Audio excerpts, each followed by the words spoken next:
রমাদান এবং রমাদানের বাইরে যে কোনো সময় দায়ীদের করণীয় কি বা ইমামগণের করণীয় কি, ইমামদের বিষয়টা বিশেষ করে আমরা বলি ইনশাল্লাহ। আমরা আজকে যেই ইমামদের নিয়ে কথা বলবো সেই ইমাম বাউন্ডারির বাইরের ইমামের দরকার নেই। বাউন্ডারির ভিতরে যারা আছে, যারা ঘোষণা দিয়েছে যে আমরা তাওহীদপন্থী, যারা স্বীকৃতি দিয়েছে আমরা কোরআন এবং সহিহ হাদিস মানি এবং মানার চেষ্টা করি, তাদের বিষয়ে কথা বলবো ইনশাআল্লাহ। যারা এর বাইরে, যারা প্রতিযোগিতা করতেছে কে কত বেশি নবীর সুন্নাহকে ব্যঙ্গ করা যায়, কে কত বেশি আল্লাহর তাওহীদকে ঠাট্টা মশকরা করা যায়, তাদের নিয়ে কোনো আলোচনা নাই।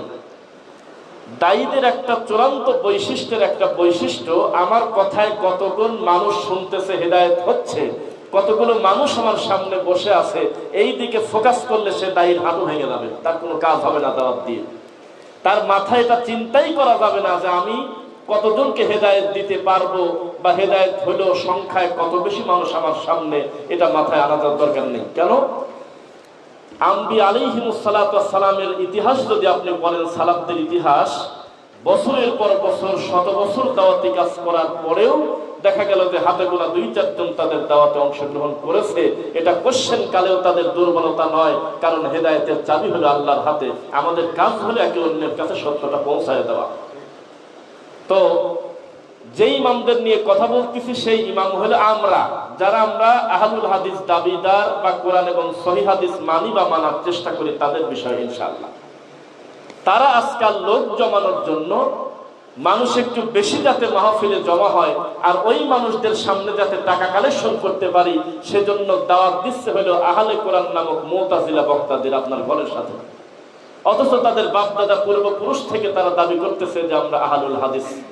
এর থেকে লজ্জার কিছু আর নাই। ইতিহাস যে আমাদের চোখের সামনে কয়েকদিন আগে আমরা দেখলাম ওজামপুরি, নাম বললে অন্যায় হবে না, কারণ তারা হলো কীটনাশক, মানে পোকা, সমাজের জন্য তারা ক্ষতিকারক। আমাদের এই দেশে মূলধারার যত দায়ী আছে প্রত্যেকের মতে যারা উগ্রবাদী আলোচক বক্তা যারা আছে, যারা খারেজি মানহাজ লালন করে, পাবলিককে খেপায় দেয়, সৌদি আরব সম্পর্কে অকথ্য ভাষায় গালিগালাজ করে, পাবলিককে মিনিটে মিনিটে কাফের খ্রিস্টান বলে আখ্যা দেয়, এই সমস্ত মানুষ ভিতরে থাকাই ভালো বাইরে থাকার চাইতে। ভিতরে থাকলে তার একার ক্ষতি হয়, কিন্তু তার কারণে হাজার হাজার নিরীহ মানুষের ইমানের উপকার হয়। সেই হিসাবে ভালোই ছিল। বের হয়ে আসার পরে এই নোংরা মানুষকে কাছে বসায় এই উজামপুরে মাহফিল করলো, অথচ একটা হানাফি খুঁজে পাওয়া যায় না। এতে ইমামদের বৈশিষ্ট্য, ইমামদের কাজ। তো ওই মসজিদের ইমাম বা ওই প্রতিষ্ঠানের যিনি দায়িত্বশীল, সেও তো একজন আলেম মানুষ, সেও তো একজন ইমাম। সে যদি মানহাজ কথাটা বুঝতো যে আমার চলার পথটা কি, আমাকে কি দায়িত্ব দেওয়া হয়েছে, আমি কি দায়িত্ব নিয়ে দুনিয়াতে এসেছি, তাহলে ও জীবনে কোনোদিন কোনো বিদাতপন্থী, কোনো খারেজি টাইপের আলোচক নিয়ে এসে আহলুল হাদিসের মাঠ নষ্ট করতো না কোনোদিন। তো দুর্ভাগ্যজনক বশত আমাদের সবচাইতে প্রথম স্লোগান হলো লা ইলাহা ইল্লাল্লাহ। আজও পর্যন্ত আমরা সেটাই এখনো ঠিক করতে পারিনি। মান মাতা ওয়া হুয়া ইয়ালাম আন্নাহু লা ইলাহা ইল্লাল্লাহ দাখালাল জান্নাহ। একটা মানুষ মারা গেল আর তার কথা হলো লা ইলাহা ইল্লাল্লাহ, এই তাওহীদের উপরে লোকটা মারা গেল, তাহলে সে জান্নাতে যাবে। সুবহানাল্লাহ। এই লা ইলাহা ইল্লাল্লাহর এতই দাম, যার উপরে কোরআন নাজিল হয়েছে তাকে বলা হচ্ছে তার চাইতে বড় দায়িত্ব পৃথিবীতে নাই, আছে কি? তাকে বলা হচ্ছে ফাআলাম আন্নাহু লা ইলাহা ইল্লাল্লাহ। সুবহানাল্লাহ। আপনি এই ইলম অর্জন করেন যে আল্লাহ ছাড়া কোনো সত্য ইলাহ নাই, সত্য মাবুদ নাই, তাহলে লা ইলাহা ইল্লাল্লাহ দাওয়াতের কোনো পরিবর্তন নাই। আদম আলাইহিস সালাম থেকে শুরু করে মুহাম্মদ সাল্লাল্লাহু আলাইহি ওয়াসাল্লাম পর্যন্ত প্রত্যেকটা নবীর, এক একটা নবীর শরীয়ত আর একটা নবীর সময় হয়তো ভেরি করে নাই, কিছু কম বেশ হয়েছে। আদম আলাইহিস সালামের সময়ের কুরবানি আর ঈসা আলাইহিস সালামের সময়ের কুরবানি এক না, অথচ কুরবানি আগে থেকেই ছিল, কিন্তু তার পদ্ধতি, তার ধরন ভিন্ন ছিল। রমাদানে আমরা যে ধারাবাহিক সিয়াম পালন করতেছি, হুবহু এই সিয়াম, এই সিস্টেমে পালন করাটা অন্য নবীর সময় ছিল না। হয়তো অনেক কিছু পরিবর্তন হয়েছে সময়ের সাথে উম্মতের উপরে, কিন্তু একটা জিনিসের কোনো পরিবর্তন হয়নি, সেটা হলো লা ইলাহা ইল্লাল্লাহ যেমন ছিল তেমনই আছে। অথচ সেই লা ইলাহা ইল্লাল্লাহ বুঝতে না পেরে আজকে ইমামগণ, দায়ীগণ ধর্ম বিক্রি করে খাওয়ার মতো অবস্থা। আমি কাউকে খাটো করতেছি না, আমাদের আহলুল হাদিসদের মসজিদে ইমামতি করতেছে, দায়িত্ব পালন করতেছে, এই মানুষের ভিতরেও বিদাতির প্রতি এত দরদ যে তার মূলধারার মূল ঘরের মানুষকে সে ভালো করে দেখতে পারে না। আপনি কত প্রমাণ চান? দিন দিন এইভাবে মানুষ যাচ্ছে, আগাচ্ছে। আর এই সমস্ত আলেমরা ধীরে ধীরে কেন জানি সৌদি বিদ্বেষ হচ্ছে, তাওহীদপন্থী মানুষদের বিষয়ে আপত্তিকর মন্তব্য করতেছে, বর্তমান ঘটতেছে এই সমাজে। অকথ্য ভাষায় গালিগালাজ করতেছে। আব্দুল্লাহপুর থেকে চানপাড়া পর্যন্ত দুইজন আলেম আমাদের সাথে আসলেন, সাথে না হলে উঠছে, হয়তো সাক্ষাৎ হয়ে গেল। দুইজনই রানিং আহলুল হাদিস মসজিদের ইমামতি করে, তার সামনে বসে সৌদি আরবকে অকথ্য ভাষায় গালিগালাজ করতেছে, ও মিটমিট হাসতেছে, কিছু কয় না, কোনো প্রতিবাদ করে গালিগালাজ করতেছে। আস্তাগফিরুল্লাহ আযীম। অথচ তারা বুঝতে পারলো না যে তাওহীদ কি আর শিরক কি, এখনো জানতে পারে নাই। চলতেছে সমাজের মানুষ, মানে আমাদের দরকার জাগ্রত সালাফি, অথচ মৃত সালাফি হয়ে যাচ্ছে। আর বর্তমান আমাদের সব কিছু অনলাইনে, খালি আমাদের জানটা আছে অফলাইনে, রুহুড আর মোট অনলাইনে ঢুকে গেছে। ইজ্জত সম্মানের কথা বলে আমার সামনে আপনি বলেন না, এটা হাসির কথা। ইজ্জত সম্মান বলতে আর কিছু নাই। অনলাইন, ফেসবুক, ইউটিউব বা যোগাযোগ মাধ্যমের যে খাত আছে, প্রত্যেকটা খাতে কে কাকে কামড়া কামড়ি করবে, এটাই হলো বর্তমান চিত্র। আপনি কতটা বিদাতের ব্যাপারে কঠোর আমি তা জানি না, আপনি শিরকের ব্যাপারে কত শক্ত তা আমি জানি না, তবে সবচেয়ে বেশি যারা শক্ত কথা বলে তাদের ভিতরে একেবারে লাস্টের সিরিয়ালে হলেও আমার নাম দেওয়া উচিত আমি মনে করি। যারা সবচেয়ে কড়া কথা বলে বিদাত শিরকের ব্যাপারে, তাদের সিরিয়াল যদি করেন শেষের দিকে হলেও আমার নাম থাকার কথা, এটা আমার মনে হয়। আর এই মানুষটা আজও পর্যন্ত এত কড়া, এত শক্ত থাকার পরেও আজও পর্যন্ত কোনোদিন এক শায়েখকে বড় করতে গিয়ে এক শায়েখকে ছোট করে জীবনে লাল চিহ্ন দেয়নি ফেসবুকে। জীবনে ছোট লোকের মতো কারণ ছাড়া একটা বাচ্চা কোলে করে 3 মিনিট পর পর দেখুন, আমিন না বলে যাবেন না, আজকে আমি এখানে রওনা দিচ্ছি, আজ আমি এইখানে যাচ্ছি, এইটা আমার মেজো ভাইয়ের সাথে দেখা হয়ে গেল, দোয়া করবেন। এই ব্যক্তিত্বহীন ছোট লোকে কাজ আমি জীবনে করিনি। আপনি দেখেন, তদন্ত করে দেখেন, শুধু এই ওয়াজ নসিহতের ভিডিও আর ওই কেউ পোস্টার বানায় দিলে পোস্টারটা ফেসবুকে পোস্ট, বাস প্রয়োজন যেটা সেটা। ব্যক্তিত্ব বলেই বর্তমান কিছু নাই। আমি মনে করি আপনি আহলুল হাদিস সালাফি আকীদা কতটুকু লালন করেন তা জানি না, আমার ছোট জ্ঞানে আমি মনে করি আপনি মানুষই না। যদি আপনি আমাকে বড় করতে গিয়ে আমার আরেক ভাইকে খাটো করতেছেন, অথচ দুইজনেরই আকীদা মানহাজে এক ভালো, দুইজনই কোরআন এবং সহিহ হাদিস মেনে চলে। জাগতিক কোনো ভুলের কারণে অথবা মাসালাগত কোনো কারণে না মিল পড়ার কারণে ঠিক আপনি নিশ্চিত জানেন যে উনি সত্যি আহলুল হাদিস, এরপরেও আপনি তার চোখে একটা লাল চিহ্ন দিচ্ছেন, একটা ক্রস চিহ্ন মেরে দিয়ে, ও আরেক পাশে আরেকজনকে টিক চিহ্ন দিয়ে বলতেছেন বাম পাশের লোকটা খারাপ, ডান পাশের লোকটা ভালো। বর্তমানে এইটা চলতেছে। আমি কথা শক্ত হচ্ছে কিনা জানি না, তবে আমি শুনছি যারা সকালবেলা ব্রেকফাস্ট করে মদ দিয়ে, লাঞ্চ করে মদ দিয়ে, ডিনার করে মদ দিয়ে, তারা লেখছে বইতে যে একটা কুকুর আর একটা কুকুরের মাংস খায় না, না খায় মরে যেতে রাজি। মাঝখানে একটা হাড্ডি নিয়ে 1 ঘন্টা কামড়া কামড়ি করবে, 100 মাংস নাই ওর সাথে, মারামারি করে মরে যাবে, কিন্তু একটা কুকুর আর একটা কুকুরের মরা কুকুরের মাংসও নাকি খায় না। এটা আমরা দেখলাম একটা লেখনীতে গুগলে।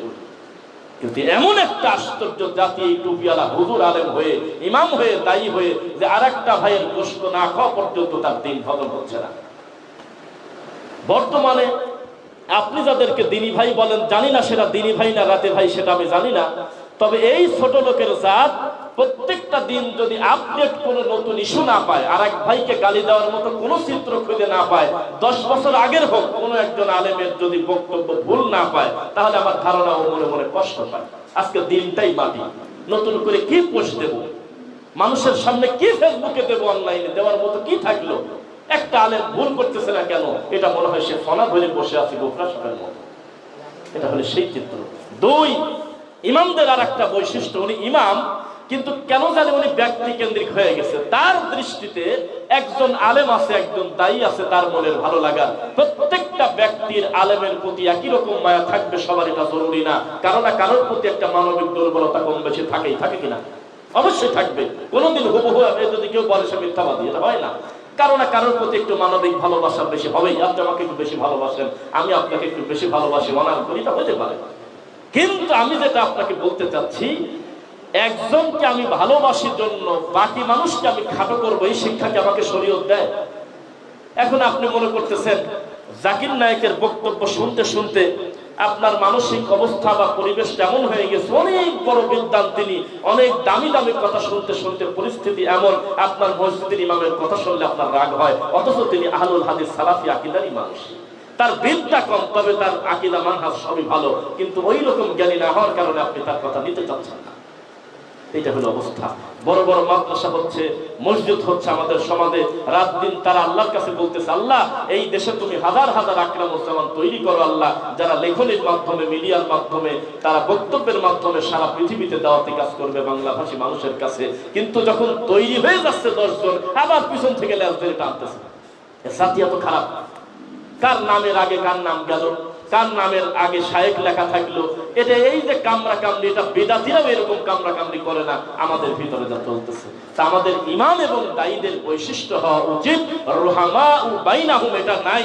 আরে 5 বছর আগে একটা ভুল করছে একজন আলেম, দেখা গেল বহু আগে ক্ষমা হয়ে গেছে উপরে, কিন্তু নিচে ক্ষমা হয়নি। বোঝা কি যাচ্ছে? 5 বছর আগে যে ভুলটা তিনি করছে, বিদআত করছে, শিরক করছে, ভুল করে ওই ভুলটা কান্নাকাটি করে বহু আগে ক্ষমা নিয়ে এনেছে, কিন্তু ফেসবুকে ভিডিওটা থাকার কারণে ভুল আর ক্ষমা হচ্ছে না মাটির উপরে। বর্তমান হলে এই পরিস্থিতি। জানি না কথাগুলো আপনি কিভাবে লোড নিতে পারলেন কিনা জানি না, তবে একটু তদন্ত করে কোরআন হাদিস একটু মানার চেষ্টা করেন, আখলাকেও আপনি আহলুল হাদিস হবেন ইনশাআল্লাহ। এটা আপনার পাওয়া উচিত। খুব একটা ভালো দিকে আমরা যাচ্ছি না। এর থেকে বেশি ভেঙে বললে অনলাইনে যাদের কাছে বক্তব্য পৌঁছাবে তারা যেমন কাপড় পরা লোক আছে, আবার ল্যাংটা লোকও আছে, সেজন্য আমি ভেঙে বললাম না। তবে খুব একটা ভালো দিকে আমরা আগাচ্ছি না। আল্লাহ আমাদের সংশোধন হওয়ার তৌফিক দিন, আল্লাহুম্মা আমিন। যখনই দেখবেন যে উনি একজন আকীদা মানহাজ আমার সালাফি আকীদার ভাই, তখন মনে করবেন যে আমার কলিজার টুকরা ভাই। কিসের আপনার রক্তের ভাই? রক্তের সম্পর্কের চাইতে দিনী সম্পর্কের গুরুত্ব বেশি। সম্পর্ক রক্ত দিয়ে হয় না, সম্পর্ক হয় দিন দিয়ে। এটা আপনি মনে করবেন, কিন্তু এটা করেন না। প্রত্যেকের একটা ব্যক্তি কেন্দ্রিক হয়ে গেছে, যার যার বুঝছে তার মতো। অথচ সবাই চাচ্ছি যে আমরা ঐক্যবদ্ধ হয়ে দাওয়াতি কাজ করি। আল্লাহ তুমি তৌফিক দাও, আল্লাহুম্মা আমিন। যাই হোক, সাদাকার বিষয়ে 1 মিনিট কথা বলি, যেহেতু শেখ বলছে। আমাদের এখানে মনে করেন উপস্থিত আছে অথবা নাই, এমনও কিছু দানবীর আছে যে মারহাবা ইচ্ছা করেই চায় না। সে চায় না যে তার সামনে মানুষ তাকে নারায় তাকবীর দিক, তাকে চিৎকার দিয়ে তাকে ঘোষণা দিক যে তিনি এত টাকা দিল, সেটা চান না। এই যে পর্দার আড়াল থেকে যারা এই দাওয়াতি কাজ করতেছে, আল্লাহর কাছে তাদের জন্য দোয়া করবেন, আল্লাহ যেন তাদের দানকে কবুল করে, এবং তাদের হাতে এত বেশি টাকা আল্লাহ দাও যাতে তোমার দিনের কল্যাণ হয়। আর যাদের টাকার দ্বারা বিদআত এবং শিরকের উপকার হয়, তাদের হাত খালি হয়ে যায়। কথা বুঝছেন? যার দ্বারা দিনের অপকার হয় সে টাকা দরকার নেই, কিন্তু যার অর্থ দিয়ে আল্লাহর দিনের উপকার হয়, আজকে দোয়া করি আল্লাহ তুমি তাদেরকে আরো বেশি বেশি টাকা দান করো, আল্লাহুম্মা আমিন। আল্লাযীনা ইউনফিকুনা ফিস সাররাই ওয়াদ দাররাই ওয়াল কাযিমিনাল গায়জ ওয়াল আফিনা আনিন নাস ওয়াল্লাহু ইউহিব্বুল মুহসিনিন। সচ্ছল হোক অসচ্ছল হোক, সর্বাবস্থায় আপনি সাদাকা করবেন। আল্লাহ আপনাকে মুহসিন বলে ভালোবাসে। আল্লাহ সুবহানাহু ওয়া তাআলা তোমার ভালোবাসার বান্দাদের ভিতরে আমাদেরকে তুমি শামিল করে দাও আল্লাহ। আল্লাহ প্রকৃতপক্ষে সত্যি দিনী ভাই একে অন্যকে যাতে আমরা অন্তর থেকে ভালোবাসতে পারি সেই তৌফিক দাও। প্রত্যেকটা ইমাম যারা আমরা আমাদের বক্তব্যের মাধ্যমে, দাওয়াতের মাধ্যমে হাজারো মানুষের কাছে আমাদের বক্তব্য পৌঁছে যায়, আল্লাহ আমাদের একনিষ্ঠভাবে দাওয়াতি কাজ করার তৌফিক দাও, আল্লাহুম্মা আমিন। আসসালামু আলাইকুম ওয়া রাহমাতুল্লাহ।